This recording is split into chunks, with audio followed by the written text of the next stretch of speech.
जिस तरह का माहौल अभी बिहार में राहुल गांधी बना रहे हैं, एक चीज़ मैं दावे के साथ कह सकता हूँ, ये उनको अपने आप को प्रधानमंत्री के रूप में स्थापित करने का अंतिम चुनाव है। अगर इन आने वाले 2029 के चुनाव में भी वो कामयाब नहीं हो पाते हैं तो फिर मुझे लगता है कांग्रेस पार्टी भी उनसे किनारा करने की सोचेगी। और यहाँ तक कि मैं ये कह रहा हूँ, जो भाई बहन में है, जो रॉबर्ट वाड्रा हैं, जो उनके जीजा हैं, वो निश्चित तौर पे पार्टी की कमान अपने हाथ में लेना चाहते हैं।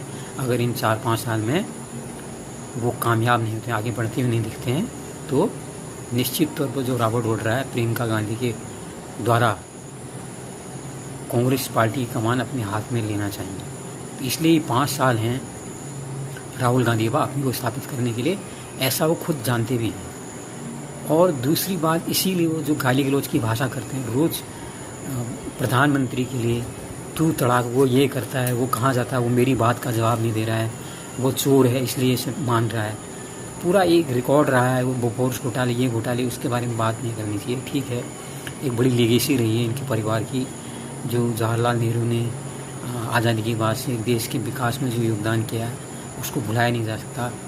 फिर इंदिरा गांधी ने भी जिस तरह से फिर वो बैंकों का राष्ट्रीयकरण किया, बहुत सी नीतियाँ हैं। और जो राजीव गांधी है, वो कंप्यूटर जो है भारत में लेके आए, कंप्यूटर शिक्षा हमने पूरे देश में फैलाई, एक निश्चित तौर पर उनका योगदान है।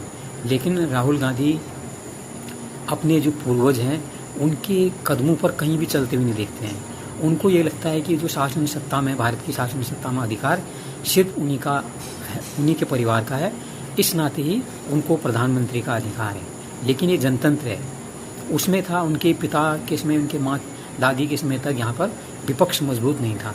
आज इतनी सारी क्षेत्रीय पार्टियाँ बन गई हैं, कई सशक्त नेता यहाँ पर उभर के आ रहे हैं। बिहार में भी जिस तरह अभी चुनाव यात्रा की दौड़ लगा रहे हैं, आप निश्चित मान के देखिए वहाँ पर प्रशांत किशोर जो है कुछ एक सरप्राइज चुनाव परिणाम देने वाले हैं। तो फिर उसके बाद आरोप किस पर लगाएंगे?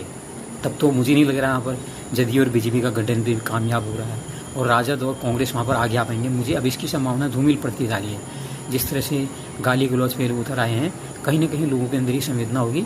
और इन सब के बीच में अपने तरीके से प्रशांत किशोर लोगों के बीच में बसते जा रहे हैं। तो बिहार का जो परिणाम है वो भी राहुल गांधी और तेजस्वी यादव के लिए कोई अच्छी खबर लाने वाला नहीं है।